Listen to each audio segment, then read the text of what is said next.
अस्सलाम वालेकुम। बोलीज में खुशामदीद। मैं हूँ गौहर इशरात और मैं हूँ महरुख शहरियार। बुलेटिन के आगाज़ में बात करेंगे बड़ी समाअत के हवाले से। आपको बताएं कि सुप्रीम कोर्ट की आईनी बेंच में फौजी अदालतों के केस की समाअत के दौरान जस्टिस मोहम्मद अली मजहर ने रिमार्क्स दिए हैं कि सिर्फ चौकी के बाहर खड़े होने पर तो शहरियों के साथ कुछ नहीं होगा। अगर शहरी आर्मी एक्ट में दर्ज जुर्म का मुर्तकिब हुआ तो फिर ट्रायल तो होगा।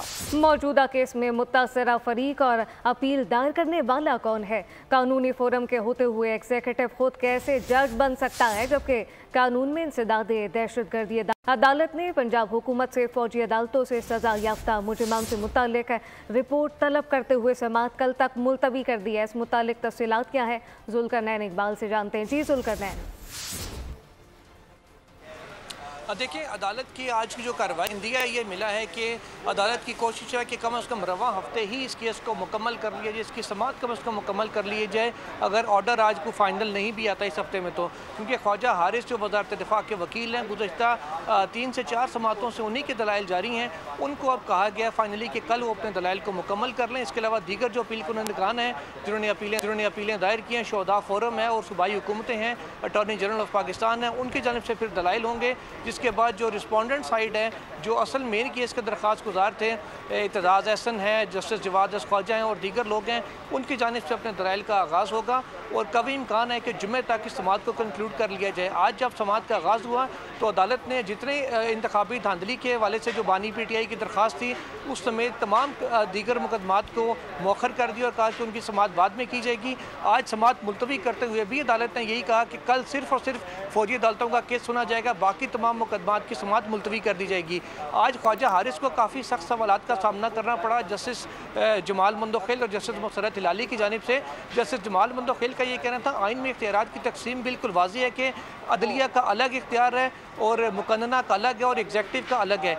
एग्जेक्टिव के खिलाफ अगर कोई जुर्म हुआ है 9 या 10 मई को तो एग्जेक्टिव खुद जज कैसे बन सकता है, जबकि इंसदाद दहशतगर्दी एक्ट मौजूद है, मुतबादिल फोरम मौजूद था। इस पर ख्वाजा हारिस ने कहा कि मैं मुतबादिल फोरम की हद तक आपकी बात से इत्तफाक करता हूँ।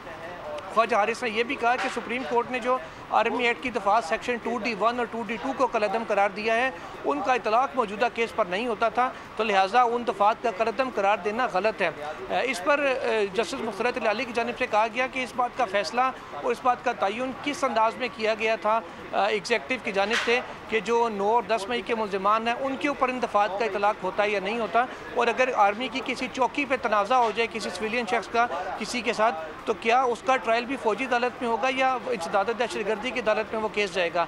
इस पर जस्टिस मोहम्मद अली मजहर ने कहा कि सिर्फ फौजी जो उस पर जाने पे तो किसी शहरी के खिलाफ कोई कार्रवाई नहीं होगी, अलबत्ता अगर कोई ऐसा जुर्म वो सरजद करता है जिसका आर्मी एक्ट के अंडर वो कवर होता है उस आर्मी एक्ट के अंदर, तो फिर उसका ट्रायल डेफिनेटली फौजी अदालत में ही होगा। सही। इकबाल तफसीला नाका कर रहे थे, आपका शुक्रिया। और अब ये जानिए, वज़ीर आज़म शहबाज शरीफ की ज़ेर सदारत वफाकी काबीना का इजलास जारी है। मुल्की माशी और सियासी सूरत हाल का जायजा लिया जाएगा। इजलास में ज़िला कुरम में अमन व अमान की हालिया सूरत हाल पर भी गौर होगा। इसी से मुतालिक मजीद बात करेंगे। फ़हद चौधरी हमें ज्वाइन कर रहे हैं। फ़हद, और क्या क्या एजेंडा है आज के इजलास का? जी देखिए, वज़ीर आज़म शहबाज शरीफ की ज़ेर सदारत वफाकी काबीना का इजलास इस वक्त जारी है। काबीना 11 नुकाती एजेंडे पर गौर कर रही है। मुल्की मजमूई अमन व अमान, मुआशी और सियासी सूरत हाल का जायजा लिया जा रहा है, जबकि कौमी सलामती से मुतालिक कई अहम उमूर भी ज़ेर गौर है। ज़राए के मुताबिक वजारत इंफॉर्मेशन टेक्नोलॉजी के हुक्काम और वज़ीर मुमलिकत ई ऑफिस से मुतालिक काबीना को ब्रीफिंग दे रहे हैं। मुख्तलिफ डिवीजन की ई ऑफिस पर मुंतकली और कारकर्दगी पर काबीना को ब्रीफ किया जा रहा है। वज़ीर आज़म ने मुतालिका डिवीजन को जल्द अज जल्द ई ऑफिस पर मुंतकिल होने की सख्ती से हिदायत की है। इसके अलावा काबीना कमेटियों और खुसूसी तौर पर ECC के फैसलों की तौसीक भी की जाएगी। सही, ठीक है फ़हद, आपसे मजीद भी जानते रहेंगे। फिल वक्त बहुत शुक्रिया। आगे बढ़ते हुए आपको बताएं कि सिखों की तंजीम सिख फॉर जस्टिस ने पाकिस्तान को अक़वाम मुत्तहिदा की सिक्योरिटी काउंसिल में मुंतखब होने पर मुबारकबाद दी है। सिख रहनुमा गुरपतवंत सिंह पन्नू ने वज़ीर आज़म शहबाज शरीफ को ख़त में लिखा कि सिक्योरिटी काउंसिल में इंतखाब पाकिस्तान की आलमी अमन की कोशिशों की अक्कासी करता है। पुख्ता यकीन है कि सलामती कौंसिल में पाकिस्तान की क़यादत तामीरी बातचीत और बामानी करारदादों की राह हमवार कर सकती है। सिख रहनुमा ने कश्मीरियों के इस्तिस्वाब राय और हक़ के खुद इरादियत की हिमायत की। बानी से मुलाकात के बाद ही बात आगे बढ़ सकती है। मुज़ाकरात के तीसरे दौर से पहले ये बहुत ज़रूरी है। पीटीआई मुज़ाकराती कमेटी ने बानी से मुलाकात के लिए तहरीरी दरख्वास्त पर सुपरिटेंडेंट अडियाला जेल को दरख्वास्त दे दी है। हुकूमती मुज़ाकराती कमेटी के रुकन राना सनाउल्लाह ने कहा है कि आज पीटीआई मुज़ाकराती कमेटी की बानी पीटीआई से मुलाकात ज़रूर हो जाएगी। अपडेट करें आपको इस हवाले से बता दें कि बानी से मुलाकात के बाद ही बात आगे बढ़ेगी। 2 दौर हो चुके हैं और इस हवाले से अब ये बात सामने आ रही है पीटीआई की जानिब से कि पहले बानी पीटीआई से मुलाकात करवाई जाए, उसके बाद ही मजीद बात को आगे बढ़ाया जाएगा, जिस पर यकीन दहानी करवा दी गई है। हुकूमत और पीटीआई में मुज़ाकरात का मामला बानी से मुलाकात पर मुनहसर। पीटीआई मुज़ाकराती कमेटी को बानी से मुलाकात का इंतजार। तहरीरी दरख्वास्त सुपरिटेंडेंट अडियाला जेल को दे दी गई। चेयरमैन पीटीआई बैरिस्टर गौहर ने कहा है मुज़ाकरात के तीसरे दौर से पहले बानी पीटीआई से मुलाकात जरूरी है। उम्मीद है आज मुज़ाकराती टीम की मुलाकात हो जाएगी। ऑलरेडी खान साहब ने 2 मुतालिबात रखे, वो तो कम्युनिकेट हम कर चुके हैं। उसके इस सिलसिले में उम्मीद थी कि आज मुलाकात हो जाएगी, लेकिन अभी तक कोई परमिशन का पता नहीं है। साहबजादा हामिद रजा कहते हैं बात बानी से मुलाकात के बाद ही आगे बढ़ेगी। खान साहब के साथ मुलाकात की जो कमिटमेंट थी वो कब फुलफिल होती है और कब मुलाकात करवाई जाती है, ज़ाहिर है उसके बाद ये बता सकते हैं कि मुज़ाकरात का क्या बना। दूसरी जानिब हुकूमती मुज़ाकराती कमेटी के रुकन राना सनाउल्लाह ने कहा है आज पीटीआई मुज़ाकराती कमेटी की बानी पीटीआई से मुलाकात जरूर हो जाएगी। ख्याल है कि अगर आज जरूर हो जाएगी कि उस मुलाकात के कोई अरेंजमेंट्स इस तरह से किए जाए कि मुज़ाकराती कमेटी को दोबारा जो है ना वो कोई गिला ना हो। पीटीआई वादे कर चुकी कि 190 मिलियन पाउंड केस के फैसले का मुज़ाकरात पर असर नहीं पड़ेगा। फैसले में ताखीर की कोई और वजह तो हो सकती है, लेकिन मुज़ाकरात नहीं। राना सनाउल्लाह ने कहा हम सिर्फ तहरीक इंसाफ से नहीं कह रहे कि वो तहरीरी मुतालबात दें, हम खुद भी उनको तहरीरी शक्ल में जवाब देंगे। अहम खबर शामिल करें। करप्शन रेफरेंस में परवेज़ इलाही पर फर्द जुर्म आयद कर दी गई। परवेज़ इलाही ने सेहत जुर्म से इनकार कर दिया है। एहतसाब अदालत लाहौर ने आइंदा समात पर गवाहन को तलब कर लिया है। तफसीलात क्या हैं अब्दुल रहमान से जानते हैं। जी अब्दुल रहमान। जी बिल्कुल, लाहौर की एहतसाब अदालत ने तरक्याती मनसूबों में किक बैक लेने के रेफरेंस में चौधरी परवेज़ लाही पर नैब रेफरेंस में फर्द जुर्म आयद कर दिया है, जबकि परवेज़ लाही ने सेहत जुर्म से इनकार किया। अदालत ने आइंदा समात पर गवाहों को शहादतों के लिए तलब करते हुए मजीद समात जो है 21 जनवरी तक के लिए मुलतवी कर दी। अदालती स्टाफ ने परवेज़ लाही की हाजिरी गाड़ी में जाकर मुकम्मल की, जबकि फर्द जुर्म की शीट पर परवेज़ लाही ने दस्तखत कर दिया। अदालत ने मोहम्मद खान भट्टी समेत दीगर मुलजमान पर गुज़श्ता समात पर फर्द जुर्म आयद की थी। अदालत ने परवेज़ लाही की बीमारी की बुनियाद पर मुस्तकिल हाजिरी माफी की दरखास्त पर भी तरीक़ान को नोटिस जारी करते हुए 21 जनवरी को जवाब तलब कर लिया है, जबकि परवेज़ लाही की जगह हाजिरी के लिए अनवार हुसैन को प्लीडर मुकर्रर करने की दरखास्त दायर की गई है, जिसमें यह मौका इख्तियार किया गया है कि परवेज़ लाही के लिए सीढ़ियां चढ़कर बालाई मंजिल पर आना मुश्किल है। अदालत ने केस की मजीद समात जो है 21 जनवरी तक के लिए मुलतवी कर दी है। जी 21 जनवरी तक के लिए समात को मुलतवी कर दिया गया है। अब्दुल रहमान बहुत शुक्रिया।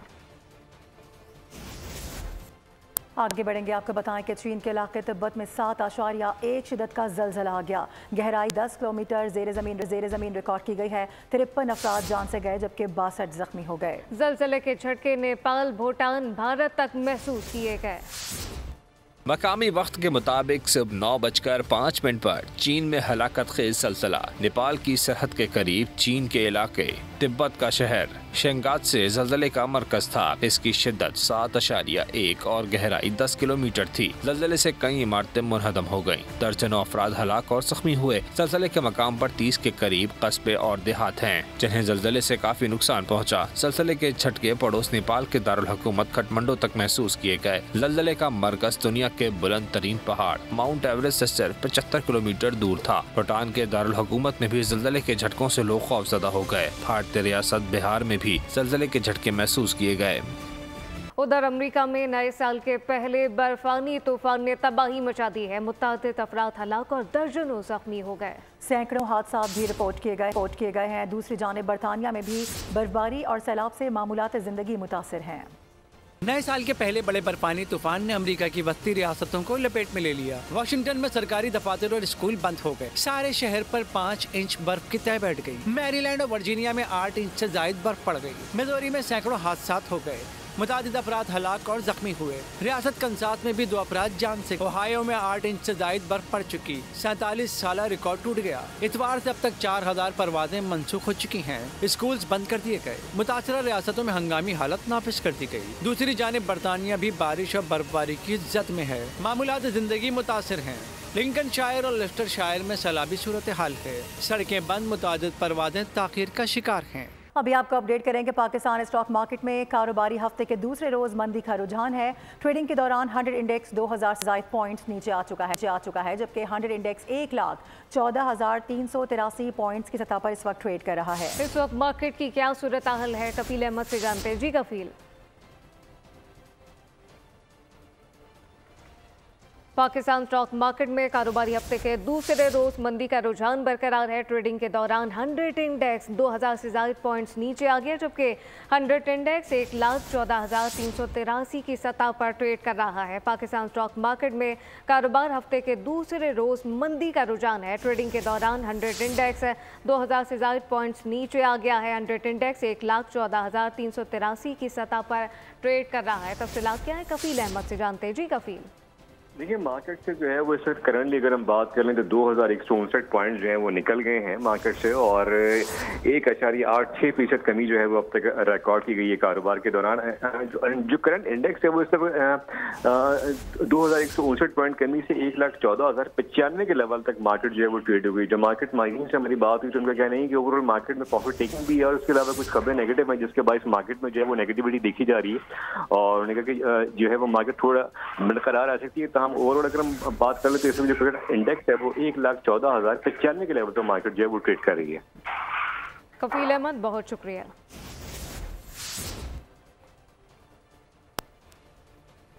अहम खबर शामिल करें, आपको बताएं कि अमरीकी कांग्रेस रुकन ने तालिबान की माली इमदाद पर खतरे की घंटी बजा दी है जबकि अमरीकी रुकन का डोनाल्ड ट्रंप को अफगान तालिबान की माली इमदाद रोकने के लिए खत। तालिबान को दी जाने वाली अमरीकी गैर मुल्की इमदाद को रोक दिया जाएगा। खत में ये वाज़ेह किया गया। टिम बर्शेट ने टैक्स दहिंदगान के लिए डॉलर के इस्तेमाल से मुताल्लिक तहफ़्फ़ुज़ात का इज़हार किया है। आपको बताएं कि बाइडेन इंतज़ामिया के तहत गैर मुल्की इमदाद तालिबान की मुआवनत कर रही थी, ये दावा किया जा रहा है। अमरीकी कांग्रेस रुकन ने तालिबान की माली इमदाद पर खतरे की घंटी बजाते हुए खत लिखा है जिसमें कुछ मुतालबात सामने रखे हैं। अमरीकी रुकन ने डोनाल्ड ट्रंप को अफगान तालिबान की माली इमदाद रोकने के हवाले से खत जारी किया है जिसका मतन कुछ इस तरह से है कि तालिबान को दी जाने वाली अमरीकी गैर मुल्की इमदाद को रोक दिया जाए। टिम बर्शेट ने टैक्स दहिंदगान के डॉलर्स के इस्तेमाल से मुतालिक तहफ़्फ़ुज़ात का इजहार भी कर दिया है। आपको ये भी बता दें कि बाइडेन इंतज़ामिया के तहत गैर मुल्की इमदाद तालिबान की मुआवनत कर रही थी। याद दिला दें कि बाइडेन इंतज़ामिया के जाने में अब कुछ ही रोज़ बाकी हैं। ट्रंप अब बाकायदा तौर पर मनसब संभालने वाले हैं 20 जनवरी को। ऐसे में अब देख रहे हैं कि अहम डेवलपमेंट्स इस वक्त पूरे अमेरिका भर में देखी जा रही हैं। अमरीकी कांग्रेस रुकन की जानिब से तालिबान की माली इमदाद पर खतरे की घंटी बजाई गई है। अमरीकी रुकन ने डोनाल्ड ट्रंप को अफगान तालिबान की माली इमदाद रोकने के लिए खत लिख दिया है। अमरीकी कांग्रेस रुकन ने तालिबान की माली इमदाद पर खतरे की घंटी बजा दी है। नुमाइंदा खुसूसी सलमान अमान साथ मौजूद है, तफसील उनसे जानते हैं। जी सलमान। जी बिल्कुल, ये खत जो है इसको हम एक खतरे की घंटी करार दे सकते हैं क्योंकि तालिबान के लिए, क्योंकि अमेरिकन रुकन कांग्रेस टिम बर्शेट ने जो खत लिखा है नौमुंतखब डोनाल्ड ट्रंप को, उनका कहना है कि अफगान तालिबान की इमदाद जो है वो फौरी तौर पर रोकी जाए। और जो खत के मंदरजात हैं उससे वाज़ेह होता है कि अमेरिकन कांग्रेस के अरकान जो है वो समझते हैं कि अफगानिस्तान के मरकजी बैंक को रोकी जाए, जो भेजी जाने वाली तफसीलात हैं वो फौरी तौर पर खत्म की जाए। और इसके अलावा ये इल्ज़ाम लगाया गया है कि तालिबान इस वक्त खासतौर पर दुनिया भर में दहशतगर्दी को फ़रोग़ देने के लिए काम कर रहे हैं, चाहे वो कालअदम TTP हो, अलकायदा हो, दाइश हो, उन सब के साथ उनके लिंक्स हैं, रिलेशन हैं और तालिबान जो है वो एक बार फिर दहशतगर्दी फैलाने का बाइस बन रहे हैं। और उस खत के अंदर ट्रंप पर जोर दिया गया है कि गैर मुल्की इमदाद की मद में ऐसी फंडिंग को खत्म किया जाए और अमेरिका को बैरून मुल्क जो अपने दुश्मनों की माली इमदाद है वो हरगिज़ नहीं करनी चाहिए। जी सलमान अबान अपडेट कर रहे थे, आपका शुक्रिया। गवर्नर ने ज़िला कुर्रम के माहिदीन के वफ़द से मुलाकात में कहा कि बाहमी इत्तेहाद से बैरूनी साजिश नाकाम बनाई जा सकती है। ज़िला कुर्रम के मुतासरा इलाकों में करोड़ों रुपए की अद्वियात और इमदादी सामान भेज चुके, ज़रूरत पड़ने पर मज़ीद इमदाद भेजेंगे। माहिदीन ने अद्वियात और ग़िज़ाई अशिया की फराहमी पर शुक्रिया अदा किया। मुलाकात में नफरत के खात्मे और अमन अमान बरकरार रखने के अज़म का इज़हार किया गया। खबरों के सिलसिले को मौसम की खबरों से जोड़ते हुए आपको बताएं कि मौसम की अदा ने सर्द मौसम और सर्द कर दिया है। पहाड़ों पर बर्फबारी के सबब दांत बजाती ठंड पड़ रही है। मुल्क के दीगर शहरों की तरह कराची में भी सर्दी की शिद्दत में इजाफा हो चुका है। लेह और कालाम बदस्तूर मुल्क के सर्द तरीन मकामात रहे। मगरिबी हवाओं ने एंट्री दी, पहाड़ों ने सफेद चादर ओढ़ ली, मौसम सर्द और नज़ारे हसीन बना दिए। ज़ियारत, इस्तूर, गिलगित, सवात, शांगला, चतराल, गलियात, वादी नीलम, लीपा में वक्फे से बर्फबारी हुई। पहाड़, सड़कें, गाड़ियाँ बर्फ से ढक गयीं। सयाह हसीन मनाजिर देखने पहुँच गए। इंतजामिया ने बर्फीले रास्तों पर बगैर स्नो चेन गाड़ी चलाने पर पाबंदी लगा दी। वादी कागान में 2 फीट बर्फ पड़ गई। दर्जे हरारत -7 तक पहुँच गया। इस्लामाबाद, लाहौर, मुजफ्फराबाद, कोटली और रावलाकोट में बारिश ने मौसम मजीद सर्द कर दिया। कराची में भी सर्दी की शदीद लहर बरकरार, पारा सिंगल डिजिट तक गिर गया। 9 डिग्री रिकॉर्ड हुआ। महकमे मौसमियात के मुताबिक आइंदा 24 घंटे में सर्द और खुश्क मौसम रहेगा। बालाई सिंध में सुबह और रात के औकात में दरमियानी से शदीद धुंध छाए रहने का इम्कान जाहिर किया जा रहा है। लह -10 और कालाम -9 के साथ मुल्क के सर्दतरीन मुकामात रहे। और अब मानसहरा के सयाहती मकाम शुगरान की सैर आपको कराएंगे। लिए चलेंगे आपको वादी शुगरान, जहां पर बर्फबारी का सिलसिला थम चुका है और बड़ी तादाद में सयाह वहां पर पहुंच चुके हैं। हमारे नुमाइंदे चौधरी कैसर भी वहीं से रिपोर्ट कर रहे हैं, उनसे बात करेंगे। चौधरी कैसर बताएगा किस तरह से यहाँ पर लोग एंजॉय कर रहे हैं सर्दी को। मैं इस वक्त मानसहरा के सियाती मुकाम शुगरान में मौजूद हूँ और कल गुज़श्ता रात जो बर्फबारी थी वो बिल्कुल इस वक्त थम चुकी है और अभी धूप निकली हुई है। सियाहों की बहुत बड़ी तादाद जो है उन्होंने शुगरान का रुख कर लिया है। इस वक्त भी मेरे साथ जो सियाह मौजूद हैं, कोई सियाह कराची से आए हुए हैं, कोई लाहौर से आए हुए हैं। इस वक्त मेरे साथ एक कराची से आई हुई फैमिली मौजूद है। आइए उनसे इस हवाले से पूछते हैं कि वो क्या कहना चाहेंगे। हम कल रात से यहाँ शुगरान आए हुए हैं और स्नोफॉल भी इंजॉय करी और रास्ते भी सारे क्लियर हैं। अभी आप देख सकते हैं कि धूप निकली हुई है। हम सब फैमिली माशाल्लाह इंजॉय कर रहे हैं और बहुत ही खूबसूरत मौसम है और हम बाकी तमाम सियाह कहते हैं कि इस बेहतरीन मौसम को एंजॉय करें।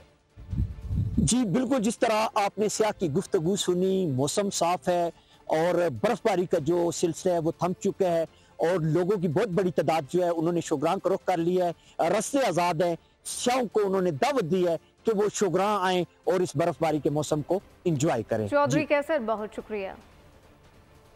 कराची में गैस लोड शेडिंग ने शहरियों की जिंदगी मुश्किल बना दी है। कराची में कुछ इलाके ऐसे हैं जहां पे अवाम बगैर गैस के जिंदगी गुजारने पर मजबूर हैं। तफसीलात लेंगे, हमारे साथ मौजूद हैं कफील अहमद। कफील, कौन से इलाके में मौजूद हैं आप इस वक्त और बताइएगा सूरत हाल यहाँ पर कैसी है।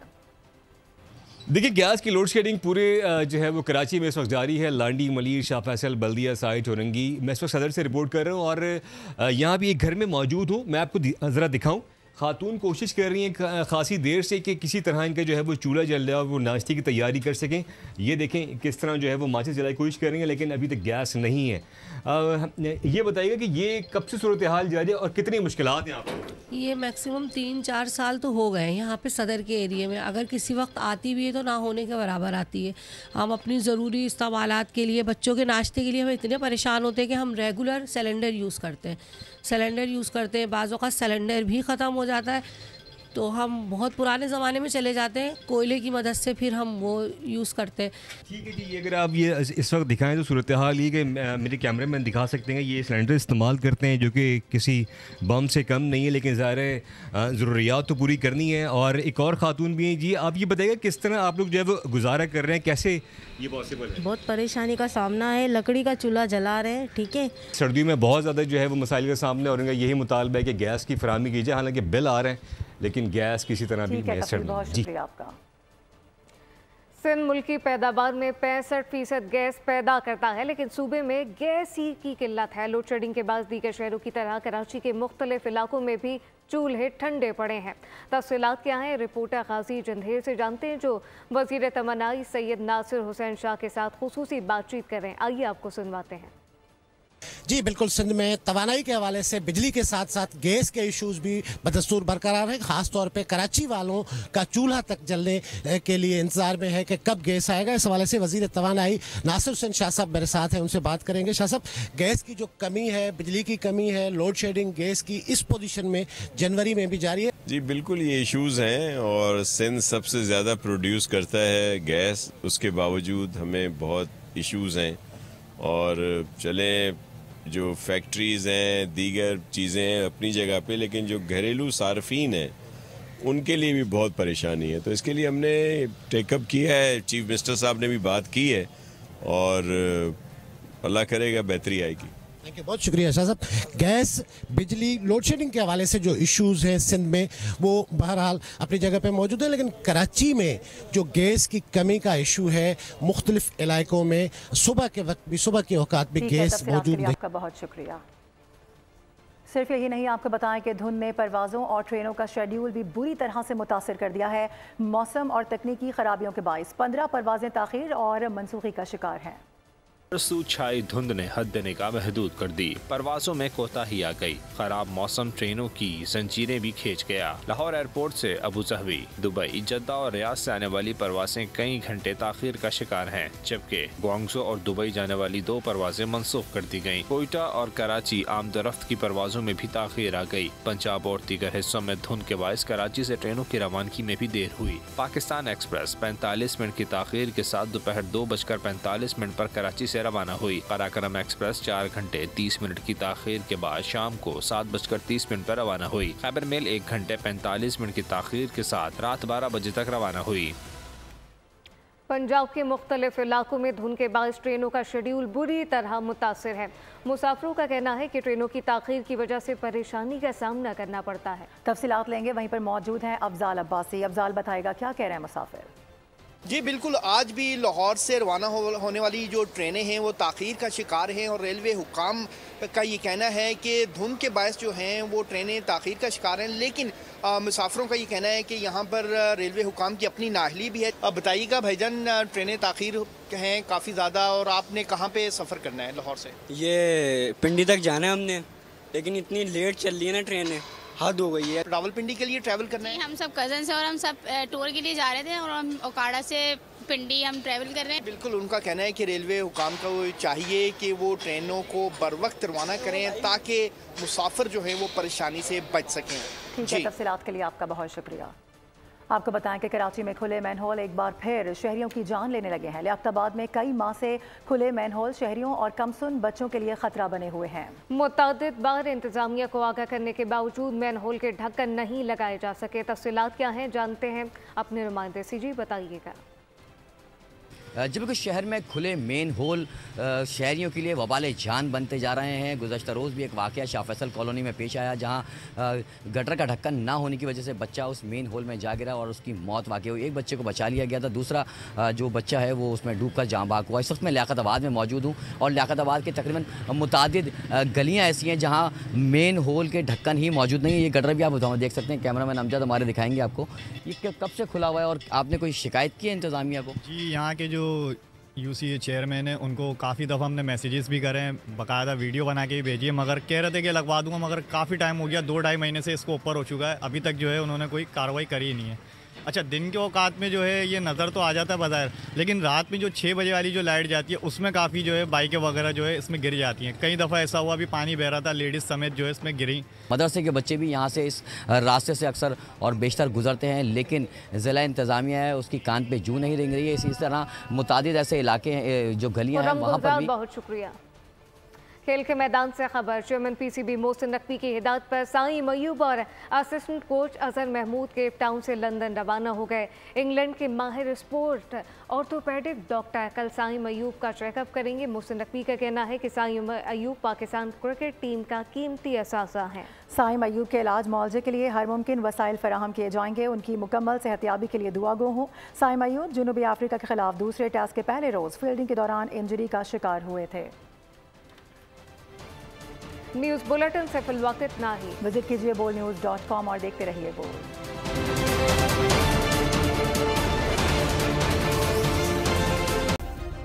सब्सक्राइब करें और बेल दबाएं ताकि कोई खबर रह न जाए।